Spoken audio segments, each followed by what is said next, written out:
बिस्मिल्लाहिर्रहमानिर्रहीम। आज का टॉपिक है रेस्पायरेशन। निज़ाम तनफ़ुस का बड़ा और अहम काम सांस लेने का अमल है, जिसके तहत हम ऑक्सीजन को अंदर लेकर जाते हैं और कार्बन डाइऑक्साइड को रिलीज़ करते हैं। इस अमल को रेस्पायरेशन कहते हैं। इसमें जो किरदार अपना अदा करता है वो है रेस्पायरेटरी सिस्टम। रेस्पायरेटरी सिस्टम क्या है? इंसानी जिस्म की जो साख्त है और उसकी ज़रूरत इस तरह के हर सेल में ऑक्सीजन पहुंचती है। हम सांस के ज़रिए हवा को फेफड़ों में लेकर जाते हैं। फेफड़ों में ऑक्सीजन खून में शामिल होती है और कार्बन डाइऑक्साइड और दीगर जहरीली गैसें खून से निकलकर फेफड़ों की तरफ हवा में शामिल हो जाती है, जो कि आखिरकार सांस के ज़रिए बाहर निकल आती है। इन दो अमल के ज़रिए यानी इंस्पायरेशन और एक्सपायरेशन से ही सांस लेने का अमल होता है। हवा को फेफड़ों के अंदर ले जाने के अमल को इंस्पायरेशन यानी इनहेलेशन कहते हैं, और हवा और बाहर ले जाने और बाहर निकालने के अमल को एक्सपायरेशन यानी एक्सलेशन कहते हैं। इस दौरान जो सांस लेने का अमल होता है, इसमें कई तरह की इन दोनों अमल यानी कि इंस्पायरेशन और एक्सपायरेशन इकट्ठे तौर पर अमल तनफ़ुस यानी रेस्पायरेशन कहते हैं। सांस लेने के अमल के दौरान डायाफ्राम, छाती की हड्डियों का पंजर और इनके दरमियान वाले अज़लात यानी इंटरकोस्टल मसल्स सिकुड़ते और फैलते हैं। इन्हीं में अहम किरदार अदा करते हैं। इसी अमल में ताज़ा हवा से ऑक्सीजन नाक और मुंह के रास्ते से ट्रैकिया फेफड़ों में दाखिल होती है और फिर गंदी हवा यानी कि कार्बन डाइऑक्साइड और नाइट्रोजन गैसेस हमारे फेफड़ों के ज़रिए से मुंह के ज़रिए से बाहर निकलती है। सबसे अहम यही बात है कि निज़ाम तनफ़ुस में ऑक्सीजन गैस अंदर जाती है और कार्बन डाइऑक्साइड गैस बाहर आती है। जिस्म के टिश्यू से खून कार्बन डाइऑक्साइड गैस फेफड़ों में दिल के पंप करने के दौरान गर्दिश लाता है और यही खून ऑक्सीजन गैस जिस्म के तमाम खलिया सेल तक पहुँचाता है। और इसको गैसें के तबादला को क्या कहते हैं? इंटरचेंज यानी फेफड़ों में ही होता है। गैसों का तबादला असल में इंटरचेंज फेफड़ों में ही होता है। और ये सारा काम कहाँ होता है? एल्वोलाई में, जो कि ब्रोंकाई से डिवाइड होने के बाद जो ब्रोंकुलस बनती है, उस ब्रोंक्यूलस में एल्वोलाई पाई जाती हैं। उन्हीं में असल में गैसों का तबादला होता है। निज़ामी तनफ़ुस का बड़ा और अहम काम सांस लेने का अमल है, जिसके तहत जिस्म को ऑक्सीजन पहुंचाई जाती है और कार्बन डाइऑक्साइड जिस्म से खारिज की जाती है। इनमें दो मराहल होते हैं, इंस्पायरेशन और एक्सपायरेशन। अब जब पसलियों के बाहर को होने से डायाफ्राम में ज़्यादा गुंजाइश हो जाती है। जब हम गैस यानी हवा को अंदर लेकर जाते हैं तो हमारी पसलियाँ ऊपर को उभरती हैं, और ताकि फेफड़ों की गुंजाइश बढ़ सके और इसमें हवा शामिल हो सके। और फिर जब हवा फेफड़ों में चली जाती है, जिसे सांस लेना होता है, जिसे सांस लेने का अमल होता है, इसमें क्या होता है? इनहेलेशन। ये इंस्पायरेशन अमल है। और जबकि एक्सपायरेशन में क्या होता है? जब पसलियों के अज़लात के आराम की पोजीशन में आ जाते हैं, यानी इनके जो मसल्स हैं ये रिलैक्स हो जाए, ये रिलैक्स हालत में आ जाए। इस डायफ्राम के तंग होने से यानी दोबारा से डायफ्राम की जो शेप है वो डोम लाइक हो जाती है। ये क्लियर है? ये देखिए डोम लाइक शेप हो जाती है डायफ्राम की, नॉर्मल अपनी हालत में आ जाते हैं और ये फेफड़े अपनी रिलैक्स हालत में आ जाते हैं। इसको कहते हैं एक्सपायरेशन। इसमें गैस बाहर को रिलीज़ होती है, गैस बाहर खारिज होती है।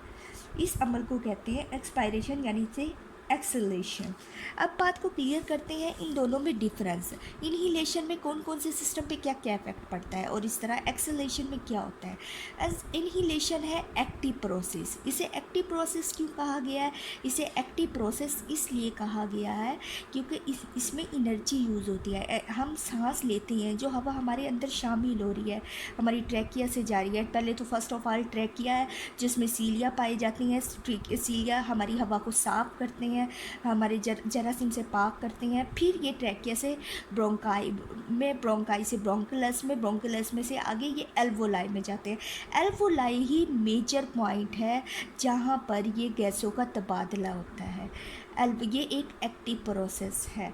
फिर उसके बाद होती है कौन सी चीज़ कॉन्ट्रैक्ट होती है, कौन सी चीज़ रिलैक्स होती है। इनहेलेशन में डायाफ्राम फ्लैट हो जाता है। ये डायाफ्राम फ्लैट हो गया क्योंकि फेफड़े बाहर को उभरते हैं, पसलियाँ बाहर को उभरती हैं।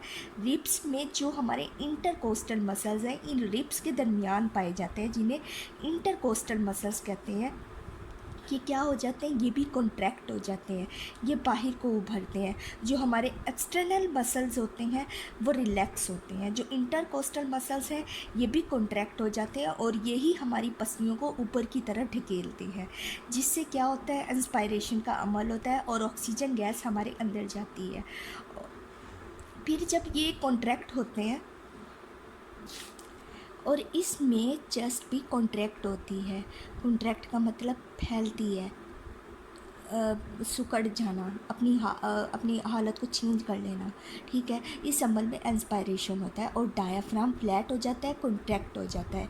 ये हो गया इंस्पायरेशन। इंस्पायरेशन में ऑक्सीजन गैस हमारे अंदर जाती है ट्रैकिया से, ट्रैकिया में ब्रोंकाई में, ब्रोंकाई से ब्रोंकुलस में, ब्रोंकुलस से एल्वोलाई में, और इस तरह डायाफ्राम इस पर फ्लैट हो जाता है और ये एक्टिव प्रोसेस है। इसमें जो हवा का प्रेशर है, इंस्पायरेशन में हवा का प्रेशर है, इंस्पायरेशन में वो बाहर ज़्यादा होता है और अंदर कम होता है, इस वजह से ये एक्टिव प्रोसेस है। अब बात करते हैं एक्सपायरेशन की। एक्सपायरेशन क्या है? एक्सपायरेशन एक प्रोसेस है हवा को खारिज करने का। एक्सपायरेशन में क्या होता है, एक्सपायरेशन में जो हमारा ये डायाफ्राम है ये अपनी नॉर्मल हालत में आ जाता है। जो हमारी पसलियाँ हैं जिसमें इंटरकोस्टल मसल्स होती हैं, ये नॉर्मल अपनी वापस हालत में आ जाती हैं, यानी कि रिलैक्स हो जाते हैं। इंटरकोस्टल मसल्स रिलैक्स हो जाते हैं जो कि हमारी पसलियों के दरमियान में पाए जाते हैं। ये इसको रिलैक्स कर देते हैं और हमारा जो डायाफ्राम है नॉर्मल अपनी हालत में आ जाता है। और ये प्रोसेस, इसमें हमारी जो चेस्ट है वो भी रिलैक्स हो जाती है, और ये जो इसमें डायाफ्राम है ये भी रिलैक्स हो जाता है, और हमारी पसलियाँ अपनी नॉर्मल हालत में आ जाती है, और फेफड़े भी रिलैक्स हो जाते हैं क्योंकि इसमें हवा का खारिज करना होता है। और ये प्रोसेस पैसिव होता है क्योंकि इसमें एनर्जी यूज़ नहीं होती। ये पैसिव नॉर्मल हमारे गैसों को खारिज करना होता है। इस तरह ये अपने फेफड़े अपनी नॉर्मल हालत में आ जाते हैं, फेफड़े भी रिलैक्स हो जाते हैं, और गैस हमारी ट्रैकिया के ज़रिए बाहर गले मुंह के ज़रिए खारिज हो जाती है। इन गैसेस में जो शामिल होती हैं, जो बाहर निकलती हैं, इनमें नाइट्रोजन गैस भी होती है और कार्बन डाइऑक्साइड गैस भी होती है, जो हमारे जिस्म को नुकसान दे। ये वो सब गैसें हमारे जिस्म से बाहर निकल आती हैं। इस अमल को कहते हैं एक्सपायरेशन यानी एक्सहेलेशन प्रोसेस। और इसमें एक और बात क्लियर कर लें कि इसमें जो हवा का प्रेशर होता है अंदर ज़्यादा होता है और बाहर कम होता है, इनहेलेशन से ऑपोजिट। इसमें इनहेलेशन में क्या होता है, हवा का प्रेशर बाहर ज़्यादा होता है, अंदर कम होता है, जबकि एक्सपायरेशन में जो हवा का प्रेशर है वो अंदर ज़्यादा है और बाहर कम है। इस वजह से ये गैसेस को बाहर रिलीज़ करती हैं। That's clear. जब हमारे ब्लड में कार्बन डाइऑक्साइड गैस ज़्यादा हो जाती है तो इसमें फेफड़े ही हैं, इस हवा को साफ़ करते हैं और हमारे जिस्म तक पहुंच जाते हैं। और जब ऑक्सीजन की हमारे सेलों को ज़रूरत होती है तो ये फेफड़े ही हैं जो हमारे सेलों को ऑक्सीजन मुहैया करते हैं और पूरे जिस्म बॉडी तक हमारे पहुंचाया जाता है। अब बात करते हैं जो हमारे जिस्म में आर्टरीज़ और ब्लड्स कैपिलरीज पाई जाती हैं, उनका दूसरे से क्या डिफरेंट काम है।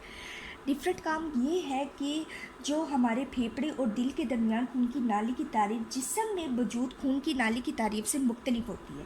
वो कैसे मुख्तलिफ होती है, उल्ट होती है। जिस्म में आम तौर पर जो आर्टरीज़ होती हैं वो ऑक्सीजन वाला खून, साफ़ खून होता है, और जबकि वेन्स में कार्बन डाइऑक्साइड वाला खून होता है। लेकिन दिल और फेफड़ों और जो दिल में हमारी इसका ऑक्सीजन का जो कार्बन डाइऑक्साइड का तबादला होता है वो हमारे जिस्म की आर्टरीज और वेन से मुख्तलिफ होता है, बिल्कुल मुख्तलिफ होता है।